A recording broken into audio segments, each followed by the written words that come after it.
Good evening and welcome. Tonight I will be reading to you this history magazine article about Antoni Gaudí. If you don't know, Antoni Gaudí was an architect in Barcelona, Spain, and built some extremely iconic buildings there in Barcelona. It has been 100 years since he passed away very tragically. I think it'll talk about it in this article. But his biggest, grandest, most ambitious work, the La Sagrada Familia Cathedral, was pretty much just completed. It has taken, like 130 years-ish, I'm sure I'll talk about it too in here, to complete. It's not 100% done. There's still a lot of cosmetic things to be done to it, but the principal building is finished, and it was just consecrated by the Pope a few days ago. Had a big ceremonial, very grand. So it really is the time to talk about and celebrate the life and work of Antoni Gaudí. But this was not my idea. This article was actually chosen by my channel members. This article was chosen by All the Happy Squirrels, Liz, Luna, and Laura W. Thank you all so much for picking this article. And if you watching this would like to pick a future history magazine article, you can click the join button right down there to become a channel member. It is only 99 cents a month. And if you really would like to pick an article, now is the time, because I just got my new issue and I just posted the video of topics to choose from. So you can join right now and pick an article right now if you so desire. There are also lots of other perks for my channel members. They get to watch all of my videos before they go public. They get their name in every single video. There's channel member exclusive content that is all topics that are requested by my channel members. So there's a lot that you can get for 99 cents. It's pretty great, I think. I try to make it the best that I can. But enough about that. Let's talk about Antoni Gaudí. Let's see. In 1878, architect and professor Elias Rojan, I have no idea, signed the diploma of a young student with these words: "Who knows if we have given this diploma to a nut or to a genius? Time will tell." This was the prophetic phrase that launched the career of Antoni Gaudí y Comet, a man who transformed the history of architecture forever. From the architectural theorists who marveled at his buildings' dizzying geometries, to the tourists who gaze at the decorative richness of his facades, time's verdict is clear. Antoni Gaudí is now hailed as the principal genius of the late 19th century artistic ferment that swept the northeastern Spanish region of Catalonia. You know what? I'll link up in the corner there my video on Catalonia if you want to learn more about the region in Barcelona. His work is crowned by Barcelona's expiatory temple of the Sagrada Familia, or Holy Family. One of the most famous modern buildings on the planet, the Sagrada Familia is approaching completion, and in 2025 became the tallest Catholic church in the world, 143 years after its first stone was laid. What did I say, 130? Not off by much, was I?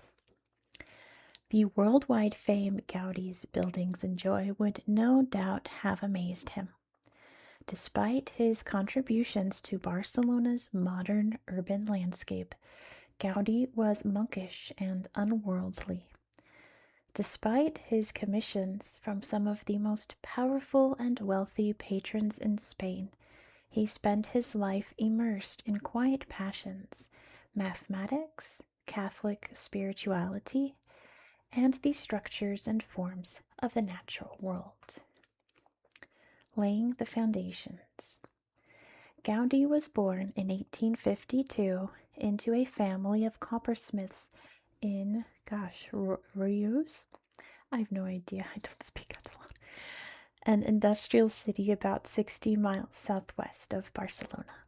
Although he excelled at geometry in school, his other grades are often average or failing. But he was still regarded as exceptional from a young age, attracting the attention of classmates and teachers for his passionate pursuit of knowledge and interest in mysticism. He would later recall, "I learned the most at school in the afternoons when everyone else had left.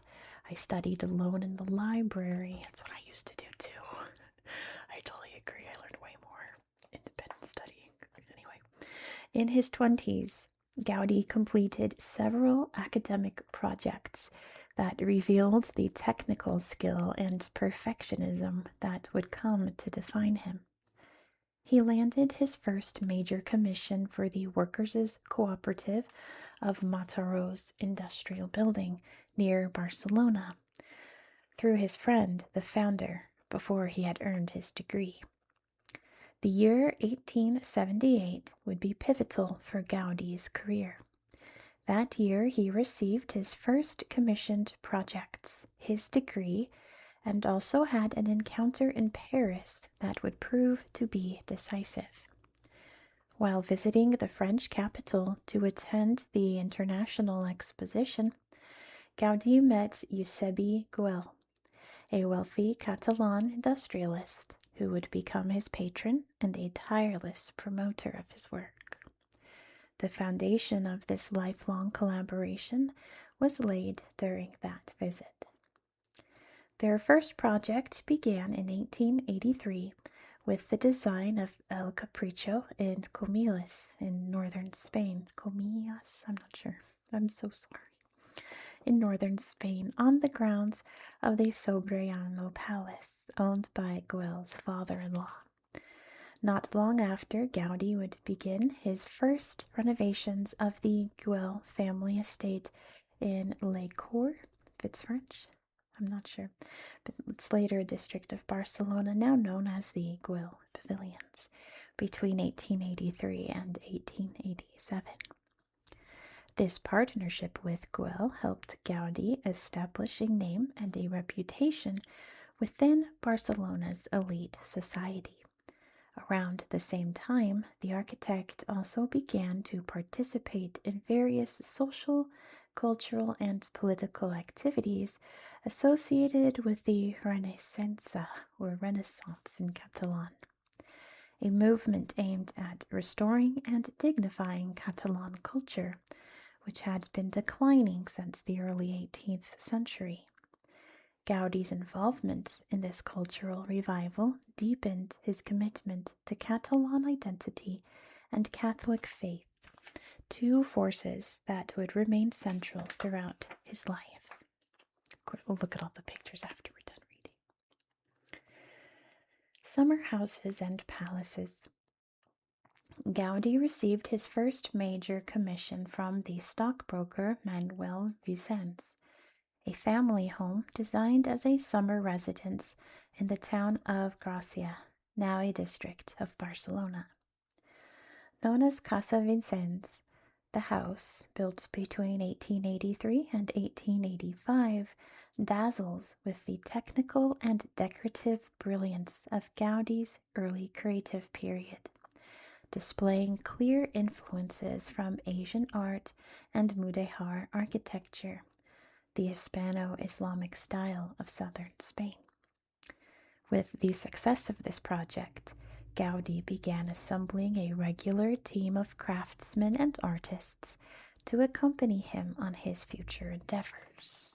Sorry if you can hear a loud car outside. Let's keep going. In addition to notable commissions such as the Casa Botines and the Episcopal Palace of Astorga, both in northwestern Spain, Gaudí received a request from Güell to design his family residence, mere steps away from Barcelona's iconic Rambla thoroughfare in the heart of the city. The result, now known as Palau Güell, is a testament to the architect's early Catalan modernist style. The palace made a lasting impression on both locals and foreign visitors and coincided with the 1888 Universal Exposition held in Barcelona. Among the guests were King Umberto I of Italy and U.S. President Grover Cleveland. This unique building cemented Gaudí's status as an exceptional architect, recognized as capable of mastering a range of techniques and styles. The Palau Güell is a good example of the intensity with which the architect devoted himself to his projects. He created more than 20 detailed drafts for the design of the facade alone, in an obsessive pursuit of formal and symbolic balance. The presence of tradition is unmistakable, with clear references to the Alhambra and Gothic palaces of Barcelona's high medieval Golden Age, as well as the Renaissance architecture of the Quattrocentro and Cinquecentro. The result is a building that, while rooted in heritage, offers a wholly personal and modern interpretation. From the basement to the rooftop, with its iconic sculptural chimneys, the building exemplifies Gaudí's famous assertion. Originality consists of returning to the origin, a perfection of the Gothic style. By the end of the 19th century, Gaudí's spirituality deepened, not only through commissions from the church, but also through the practice of prayer and a personal quest for faith, which he saw as a profound means of understanding and expressing his work. As he entered his most inspired and prolific phase, Gaudí aspired to improve on and even overcome the Gothic style, claiming that it was imperfect and half-finished. Within this framework belong projects such as Casa Calvet and Torre Bellegarde, among others. The former stands in the very heart of Barcelona's Eixample district, where the city's elite competed to build homes that reflected their wealth. Casa Calvet won the 1900 prize in a competition organized by Barcelona's City Council to reward the best new building. A park for a garden city. Aside from the Sagrada Familia, Gaudí's most ambitious large-scale project was the conception, design, and execution of the garden city known as Park Güell. Inspired by British urban planning models, Eusebi Güell envisioned an exclusive development of 60 homes for well-to-do families, following the example of other European cities that had already embraced this health-conscious modern residential model, but that vision failed. The chosen site was a swath of the southern slope of Carmel Hill, overlooking the Gracia district, far above the city center. Gaudí envisioned the project as a perfect symbiosis between architecture and nature, making intelligent use of the nearby 50 acres of land and adapting masterfully to the rugged terrain. A complex network of paths, viaducts, staircases, bridges, and public spaces, both functional and artistic, formed the road and pedestrian infrastructure of the residential site. It was Gaudí's first major foray into urban planning. The project, a true synthesis of Gaudí's aesthetic and spiritual vision, is rich in symbolic references to Catalan culture, as well as the classical and Christian worlds. Standout features include the grand central staircase, presided over by the famous mosaic-covered dragon, the hypostyle hall with its Doric columns, the laundry room portico, the hill of the three crosses at the summit, the ornamental wrought ironwork at the main entrance, and above all, the great undulating bench of the Greek theater, covered in the vibrant mosaics made from broken tile that are known in Catalan as trencadís, architect of the sacred. The final two major projects of Gaudí's career were both churches, and like many of his works, they remain unfinished. One is the church of the colonial Güell, commissioned for the industrial village home to Güell's textile workers. The other is the now globally celebrated Basilica of the Sagrada Familia. Did I say cathedral before? It's a basilica. In addition to these, Gaudí collaborated on a lesser-known but highly significant intervention in Palma Cathedral on the Spanish island of Majorca. Although only the crypt or lower nave of the Colonia Güell church was built, even this fragment is a geometric masterpiece, boasting any number of structural innovations, from new calculation methods to the unconventional layout of liturgical furnishings. This experimental space served as a true testing ground for Gaudí's final and most ambitious project. The Sagrada Familia became an obsession for Gaudí, especially in the final years of his life. Although he had been involved with the project for decades, it was only from 1914 on that he dedicated himself to the project exclusively, even taking up residence on the construction site. The project encapsulated his entire artistic, technical, and spiritual vision. When Gaudí died unexpectedly in 1926, only the crypt, apse, nativity facade, and Tower of St. Barnabas had been completed. Countless words have been written about Gaudí and the Sagrada Familia. Catalan surrealist artist Salvador Dalí once described the architect's work as a revolution of the sentiment of originality. With Gaudí's death on June 10, 1926, after being struck by a tram on one of Barcelona's busy thoroughfares, he left behind a colossal body of work and an indelible mark on the history of global architecture. A solitary figure, his legacy has transcended fashions, borders, and eras. God's architect translated nature into geometry, faith into space, and tradition into the future.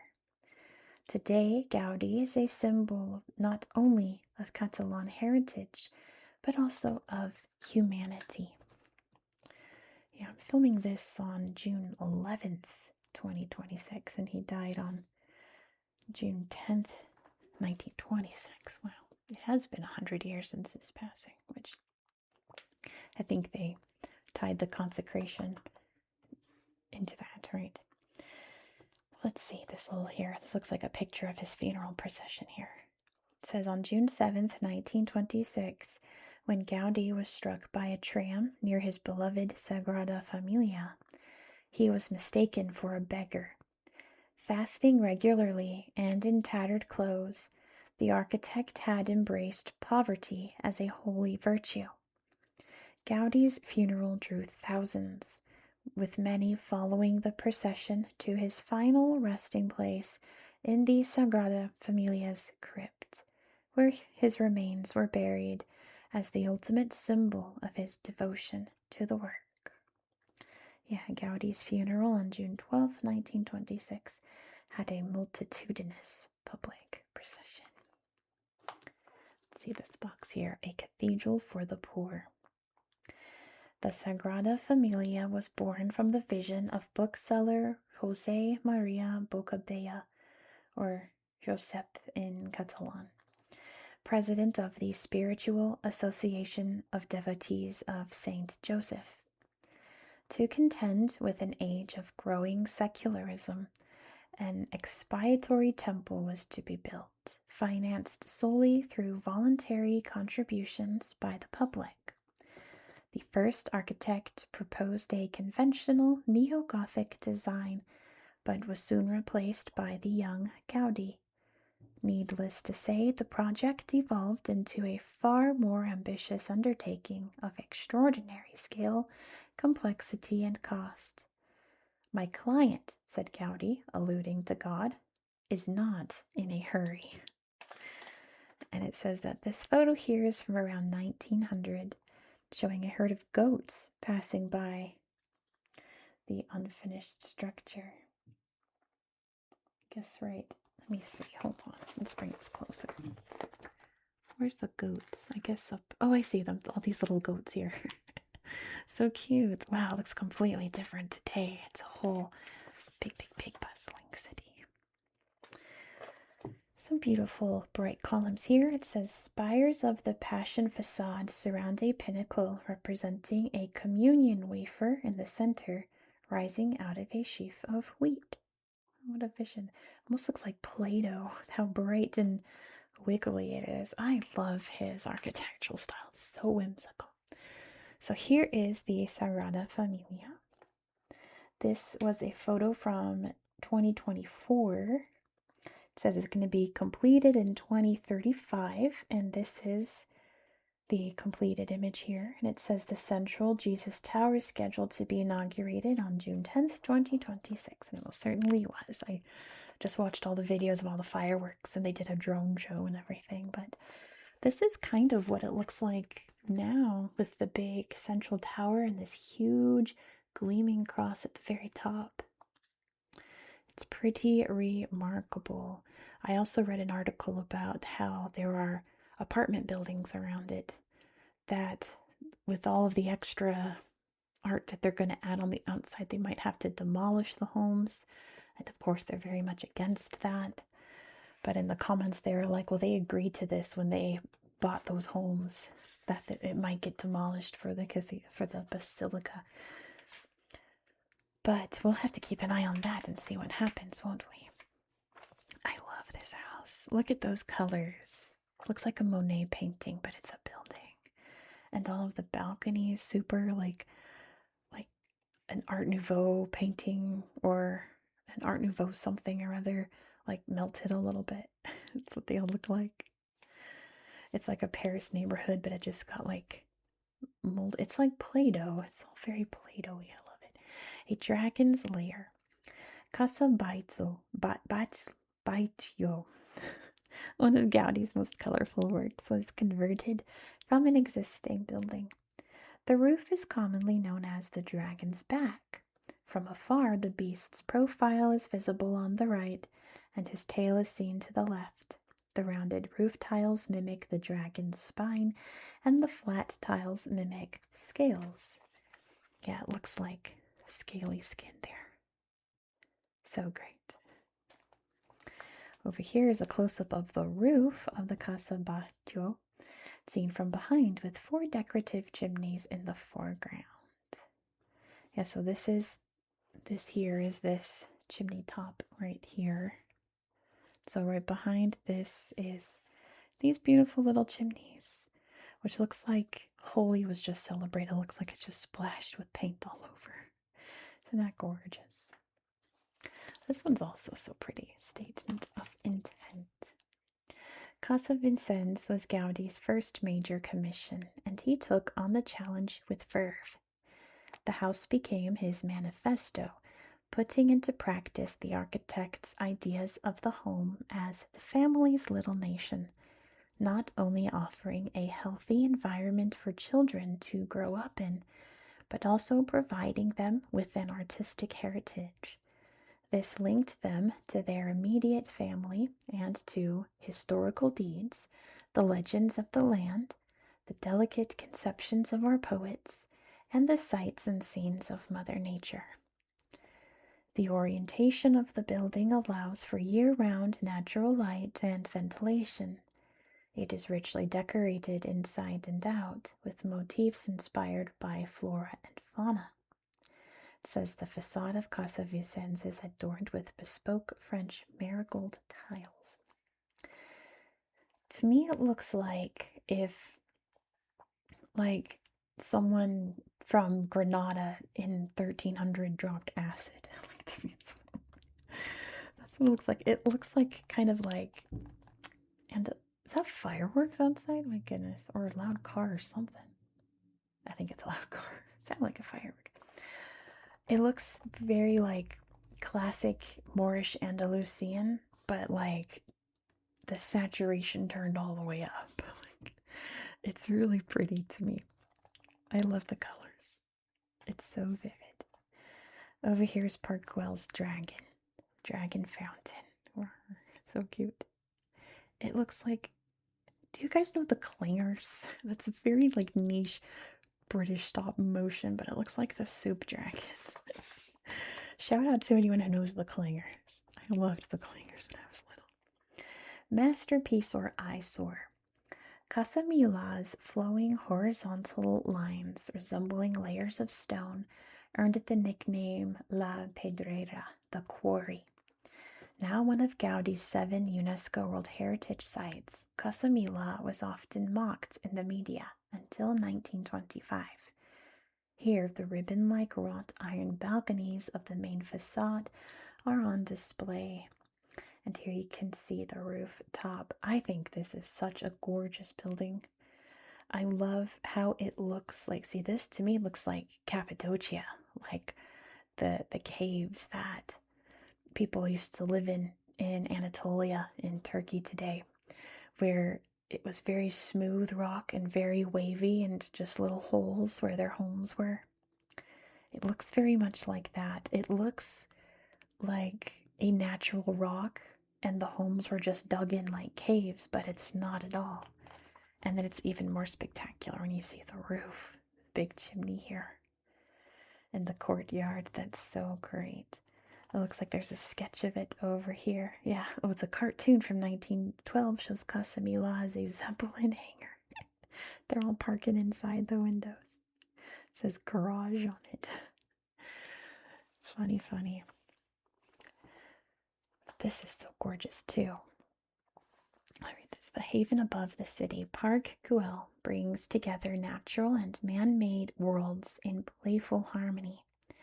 Its sense of balance is owed as much to Gaudí's ecological premonition as to the echoes of classical architecture. Gaudí integrated rubble from the same plot to create organic structures that merge with the hillside while towers of white and blue rise, mirroring the Mediterranean sky. To me, Park Güell looks like a fantasy world, like there's fairies and gnomes and things that live here, building all these little magical little towers and such. That's what it looks like to me, all of the colors there and all the tiles. Looks like a little fairy kingdom. You can see the Sagrada Familia being built right there by the looks of it in the background. That's what it looks like. Clockwise from top, the undulating bench of the Greek theater with views over Barcelona. Yep, and the Sagrada Familia under construction. So pretty. The Casa del Guarda, the porter's entrance with its spire. This is my favorite. It really just looks like a little, fantasy friend lives here, like a little gnome, something or other, right? We have the hypostyle hall, whose Doric columns form the foundations beneath the Greek theater. And a detail of the porter's lodge. Gorgeous, gorgeous, gorgeous. And so ahead of his time. This looks like it was made 10 years ago by some creative art student, but it was made 100 years ago by a creative artistic genius, Antoni Gaudí. Glimpses of a mystic. There are few surviving photographs of Antoni Gaudí, known as a man who had no time for ego, a man of unshakable convictions. He was equally indifferent to praise or criticism. His creative process was a source of spiritual fulfillment, combined with a reverence for the natural world. In his youth, he had a reputation as a dandy, but as he grew older, he became more and more devout, living a life of austerity. Despite struggling with a famously short temper, Gaudí was often considered a saint. He's currently on the path to official canonization. Imagine Saint Antoni Gaudí. Portrait of the architect by Pau and Ward was taken when Gaudí was 26. And then this is another little magical fairy house. El Capricho was built on the grounds of Sobrano Palace between 1883 and 1885. It looks like a cookie house. It looks like you would eat it. Like on those cake shows. It looks like a cake. It looks too pretty to be real, but it is. Isn't that fantastic? Such beautiful buildings. But that is it for tonight. Thank you so much for watching. If you enjoyed this style of content, please consider subscribing. And if you would like to pick future History Magazine articles, again, you can click the join button or the very first link in the description box. That will take you to my channel membership page. I'd love to have you join.